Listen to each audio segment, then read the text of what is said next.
ভাই উনি ওনার মূল্যবান বক্তব্য রাখবেন সংক্ষেপে। আমরা বিষয়টা জানতে চাই যে আমরা কিভাবে এটা থেকে পরিত্রাণ পাবো সংক্ষেপে। এটা টাকা দিয়ে মানুষ একটু কথা বলতে দেন ওনাকে, কথা বলছে যেটা হয় আর হয়েছে।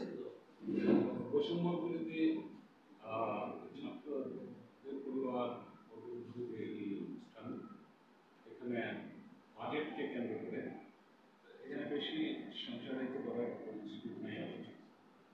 এই বাজেটে কি থাকা উচিত ছিল, কি থাকা হয় নাই এবং রাখলে ভালো হতো, এর উপরে নির্ভর করা উচিত। কিন্তু বাজেটটা এই গভর্নমেন্টকে আগে বিবেচনা করতে হবে। এই গভর্নমেন্টকে নিয়ন্ত্রণের গভর্নমেন্ট এটা কি মেয়াদ ঠিক করা আছে, এত বছর থাকবে কিন্তু এতদিন থাকবে। তারা যে বাজেটটা দিয়েছে এটা দৈনন্দিন চলার জন্যই বাজেটটা দিয়েছে। তারা নিজেরাও জানেন না তাদের মেয়াদ কত করে।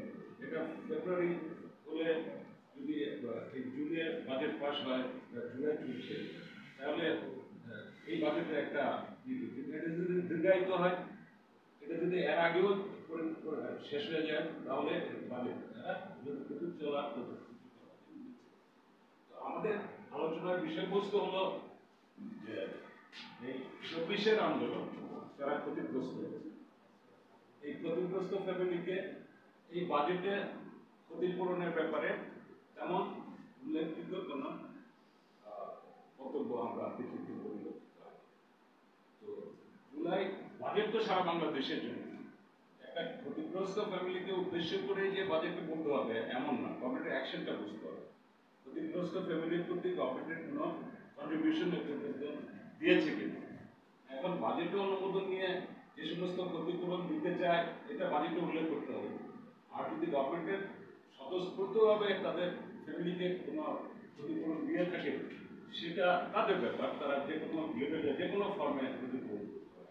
ইদানিং আমরা পত্রিকায় দেখেছি তারা 800 অ্যাপার্টমেন্ট দিচ্ছে ক্ষতিগ্রস্ত ফ্যামিলি। যদি এটা সত্য হয় তাহলে এক ধরনের তাদের ভূমিকা জনগণের কাছে প্রকাশিত।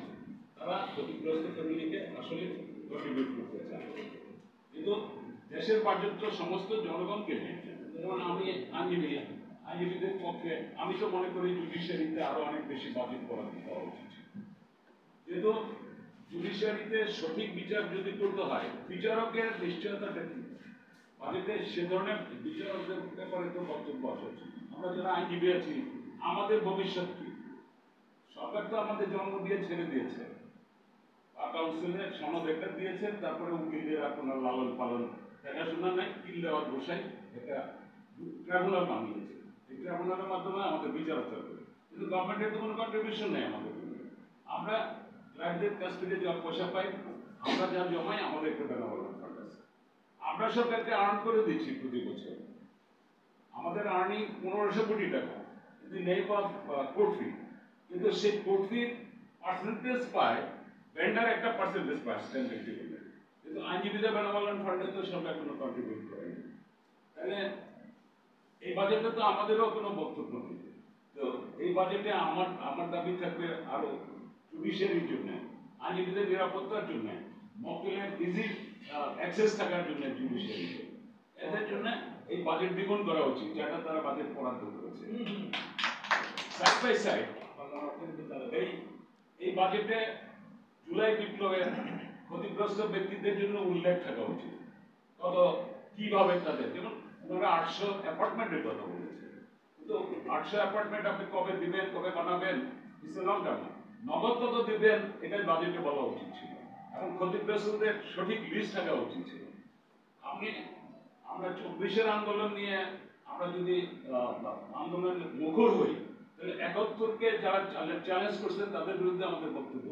আমরা 71-কেও ধারণ করবো, 24-কেও ধারণ করবো, এই কনসেপ্ট নিয়েই তো আমাদের আগাতে হবে, নাহলে দেশের ইউনিটি আসবে কিনা। এই মুহূর্তে জাতির যেটা প্রয়োজন সেটা হলো জাতীয় ঐক্য এবং জাতীয়। আমার দলের সুনির্দিষ্ট বক্তব্য আছে, আমার দলীয় ফোরামে সে বক্তব্য দেবো, কিন্তু জাতীয় ফোরামে যখন আসবো জাতীয় কথা বলবো। এই মানসিকতাটা এই মুহূর্তে জরুরি। এই মানসিকতাটা যদি আমরা আনতে পারি, তাহলে আগামী দিনে বাংলাদেশের জন্য সুখবর কিছু সংবাদ পাবো, নাহলে আবার দুর্ঘটনা লাগবে। একটা দেশ তো সঠিক এক মুহূর্ত আমাদের শান্তিতে দিতে চায় না।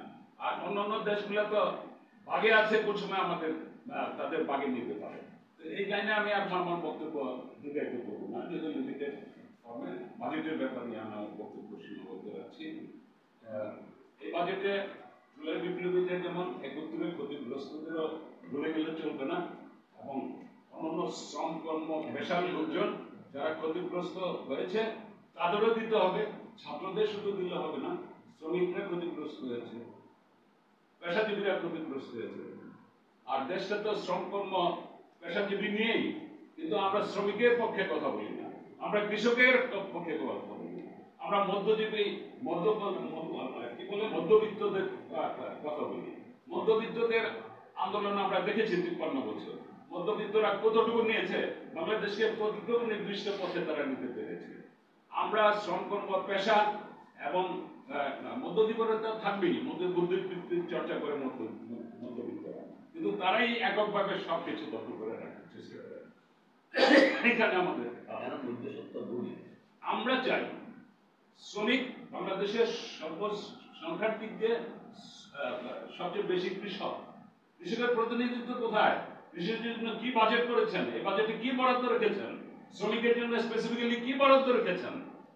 যত আছে আমরা আইনজীবীরা চাই, আমরা তো মধ্যবিত্ত শ্রেণীর লোক, আমরা তো আর্ন করছি, কিন্তু কৃষক কি আর্ন করছে? তার কৃষি উৎপাদন পণ্যের দামই পায় না সঠিকভাবে। যে সময় প্রোডাকশন বেশি হয়, একদম পানির দামে তাদের পণ্য বিক্রি করতে হয়, কিন্তু তাদের জন্য কোল্ড স্টোরেজ কোথায়? তাদের উৎপাদিত পণ্য এই যে ফরিয়াদের মাধ্যমে বিক্রি করতে হয় কেন?